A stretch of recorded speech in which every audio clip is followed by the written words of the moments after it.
শিল্পকলা একাডেমিতে চলছে জাতীয় সাংস্কৃতিক ঐতিহ্য সংরক্ষণ ও মনীষীদের প্রতি শ্রদ্ধা নিবেদন অনুষ্ঠান। সাংস্কৃতিক মন্ত্রণালয়ের পৃষ্ঠপোষকতায় 10 দিনব্যাপী এই আয়োজনে ৬ষ্ঠতম দিনে স্মরণ করা হয় বাংলা সংগীতের 4 কিংবদন্তি শিল্পী হাসন রাজা, শচীন দেব বর্মন, শাহ আব্দুল করিম আর বারী সিদ্দিকীকে।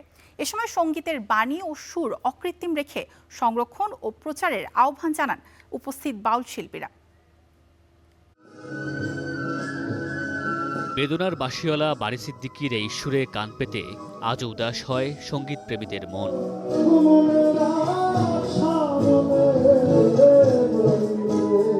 রাজধানীর শিল্পকলা একাডেমিতে চলছে 10 দিন ব্যাপী জাতীয় সাংস্কৃতিক ঐতিহ্য সংরক্ষণ ও মনীষীদের প্রতি শ্রদ্ধা নিবেদন। শনিবার আয়োজনের 6ষ্ঠ দিনে একে একে শ্রদ্ধা জানানো হয় সঙ্গীতের 4 কিংবদন্তি হাসন রাজা, শচীন দেব বর্মন, শাহ আব্দুল করিম এবং বারী সিদ্দিকীর প্রতি।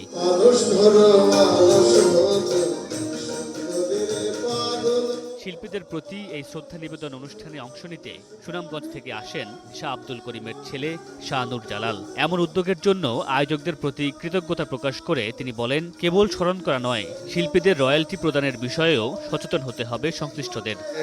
একজনের গানে অন্যজনের নাম লাগায়, সুর পরিবর্তন করে, কথার পরিবর্তন করে।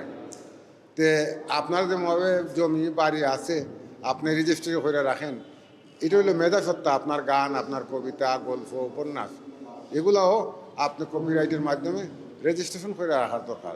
না হলে একে অন্যের গান নিয়ে যায়। এভাবে আমার বাবার অনেক গান নিয়ে এলোমেলো শুরু হয়েছে। অনুষ্ঠানে আগত শিল্পীরা বলেন, মানুষের আদিম অনুভূতির বীজ বোনা আছে লোকসঙ্গীতের গভীরে, আর তাই শেকড়ের টানে বারবার ফিরে যেতে হয় এই গানগুলোর কাছে। লোকসঙ্গীত কিন্তু মানুষের সাথে মানুষের সুসম্পর্ক তৈরি করে, মানুষের মনের কথা সহজভাবে প্রকাশ করে। হ্যাঁ, যদি বারী সিদ্দিকী স্যারের কথাই বলি, তার একটা গান আছে, আমার গায়ে যত দুঃখ সয় বন্ধু আরে করো তোমার মনে জাহাল হয়। এত সহজ কথা, আমার একটা কষ্ট, তুমি কত কষ্ট দিবা দাও। বারী সিদ্দিকীর বাঁশির সুর যেমন অন্তরে থেকে যাবে, তার কণ্ঠটা কিন্তু একটা বাঁশি ছিল।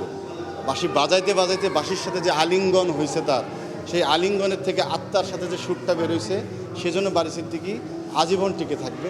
যুগের প্রয়োজনে গানে ফিউশন করা হলেও সঙ্গীতের বাণী ও সুর অকৃত্রিম রেখে সংরক্ষণ ও প্রচারের আহ্বান জানান শিল্পীরা।